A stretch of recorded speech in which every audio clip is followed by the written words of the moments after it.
তোমাদের সবাইকে আমার ইউটিউব চ্যানেলে স্বাগত। দেখো, পাবলিক সার্ভিস কমিশন ওয়েস্ট বেঙ্গলের তরফ থেকে একটি নোটিশ জারি করা হয়েছে। লেখা আছে important announcement, competitive examination for recruitment to the post of sub inspector in the subordinate food and supply service grade 3 under food and supplies department government of West Bengal 2022।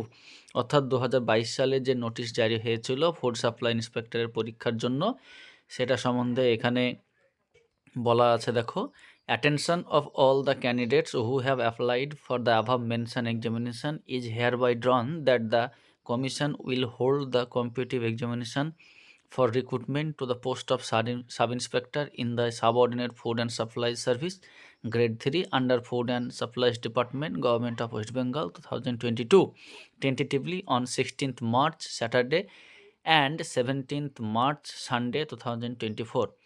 অর্থাৎ এই নোটিশের মধ্যে যেটা বলা হয়েছে সেটা হলো সাব ইন্সপেক্টর পদের জন্য ফুড সাপ্লাই অফিসের যে পরীক্ষা হবে সেটা সম্ভাব্য তারিখ মার্চ মাসের 16 তারিখ, যেটা শনিবার, এবং মার্চ মাসেরই 17 তারিখ, যে হচ্ছে রবিবার।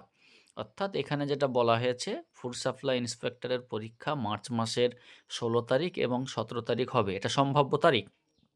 আর এখানে দেখো একটা জিনিস, পশ্চিমবঙ্গে এই প্রথম কোনো একটা পরীক্ষা দুবার বা দুদিন হচ্ছে। তাহলে এই থেকে আমরা আশা করতে পারি যে ফুড সাপ্লাই ইন্সপেক্টরের যে পরীক্ষা সেটা কিন্তু শিফটে হচ্ছে, যেটা সেন্ট্রালের সিজিএল বা এমটিএস বা সিএইচএসএল পরীক্ষাগুলো হয় সেই রকম ধাঁচেই হচ্ছে। অর্থাৎ 2 দিন পরীক্ষা হবে শিফট ওয়াইজ। তার কারণ হচ্ছে ফুড সাপ্লাই ইন্সপেক্টরের ফর্ম ফিল আপ মোটামুটিভাবে 13 বা 14 লাখের কাছাকাছি ফর্ম ফিল আপ হয়েছিল।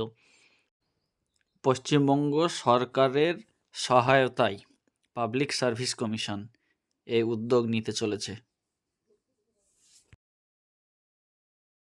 যে পরীক্ষাকে 2 দিন করা হচ্ছে এবং শিফট ওয়াইজ। আর আরেকটা জিনিস, পরীক্ষা এই যেহেতু শিফটে হচ্ছে তার জন্য নর্মালাইজেশন মার্কস থাকতে পারে।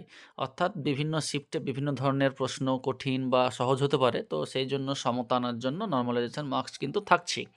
এ ধরনের বিস্তারিত আপডেট আবার আসবে। চ্যানেলে নতুন হলে সাবস্ক্রাইব করুন।